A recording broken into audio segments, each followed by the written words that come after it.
देखो आ जिहड़ा यौमे आशूरा का दिन आ रहा है, यानी 10 मुहर्रम उल हराम। इस दिन अल्लाह की बारगाह के अंदर सदका खैरात करने की कितनी फजीलत है, कितनी बरकत है और कितना अजर है। हुण एक मुल्क है जिनका नाम है रे मुल्क के अंदर एक फ़कीर मंगन वास्ते आया है।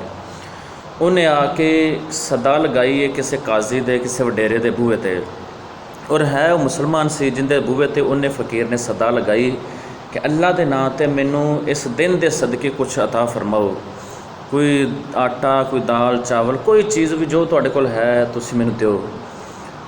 उन्हों काजी से जिहड़ा कहन लगा कि जोहर की नमाज के टाइम मेरे को आई, तो उन्हें फ़कीर ने कहा चलो ठीक है मैं जोहर टाइम आ जाऊँगा। जोहर का टाइम होया, वो फ़कीर फिर उसके काजी के बूहे ते चला गया, जाके सदा लगाई कि अल्लाह के नाम तो मैंने कुछ दो। वो काजी कहन लगा कि असर के टाइम ते आई। वो चला गया, उन्हें कहा चलो असर के टाइम ते आ जाऊँगा। असर का टाइम होया, वो फ़कीर फिर चला गया, काजी के बूहे ते सदा लगाई। काजी ने अगों छिड़किया, धक्के मारे, मार के उन्होंने उत्थों घला दिता। कहन लगा कोई शै नहीं हैगी, जा जिथों मर्जी जाके लै आ, इत्थे तैनूं मेरा बूहा दिसिया है। तो वो ना फ़कीर से जिहड़ा चलदा चलदा ना किसी गैर मुसलम के बूहे ते चला गया है। उनके बूहे ते जाके उन्हें इस तरह सदा लगाई कि मैं भुखा प्यासा, मैनू कोई अल्लाह के नाम ते कोई चीज़ दे दे।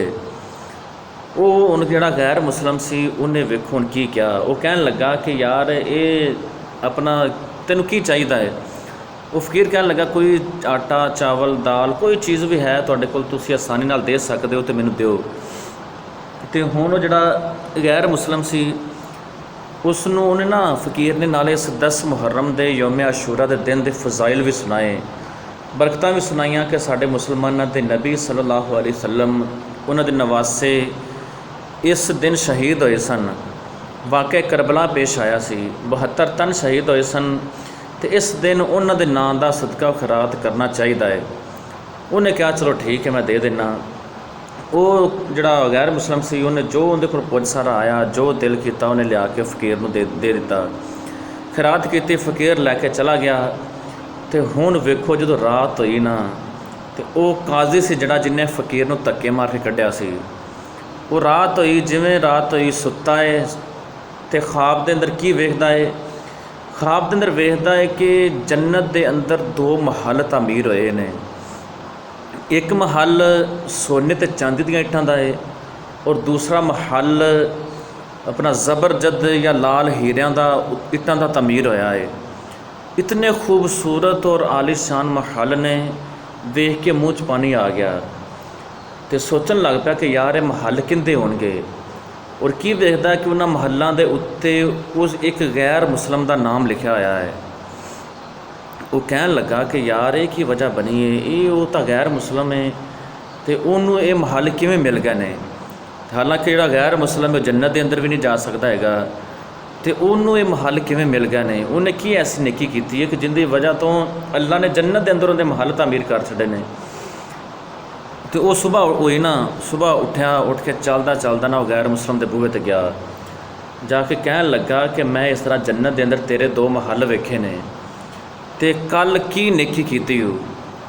हुण वेखो जिहड़ा ये 10 मुहर्रम नूं सदका खैरात करे, अगर गैर मुसलम भी करे तो उन्होंने भी अल्लाह खाली हाथ नहीं छड़ता हैगा। तो अगर मुसलमान करेगा तो उन्होंने अल्लाह ताला कितनियां उहदे ते रहमतां नाज़िल फरमाएगा, कितनियां बरकतां नाज़िल करेगा। वो जो काजी गया जाके कहन लगा कल की नेकी की हो। वो कहन लगा होर तो कोई नहीं की, एक फ़कीर आया सी उन्होंने मैं खैरात दी है, उनकी मदद की है, तो हो सकता उस नेकी का सिला ही अल्लाह ने मेरे जन्नत के अंदर 2 महल तामीर कर छड़े होण।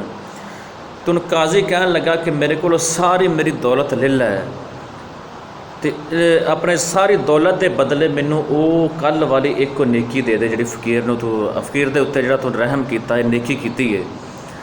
तो गैर मुसलम कहन लगा कि भावें तू सारी दौलत कह रहा है, तू सारा ज़माना सारी दुनिया भी दे दे, लेकिन वो जिहड़ी नेकी है वो मैं तेनों नहीं देंगा। तो फिर काजी जिहड़ा सी कहन लगा कि तू तो गैर मुसलम है, तू तो जन्नत जा नहीं सकता, महल की करेगा। वो कहन लगा, मुस्कुरा के कहन लगा कि मैं तो हुण गैर मुसलम रहा ही नहीं हैगा। वो काजी हैरान होकर पूछन लगा वजह की बनी है। कहन लगा जदों मैं उस फ़कीर की मदद की सी ना, तो मेरे दिल की कैफियत उदों ही बदलना शुरू हो गई सी। दिल आस्ता आस्ता इस्लाम वाले रागिब होना शुरू हो गया।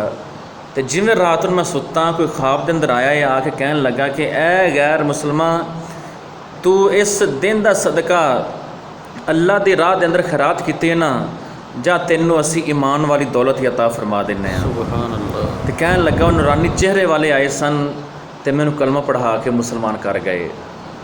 हुण वेखो कि इस दिन जिहड़ा सदका खैरात करे अगर गैर मुसलम करे तो अल्लाह ताला सब तो वड्डी दौलत ईमान वाली दौलत उन्होंने अता फरमा दिंदा है।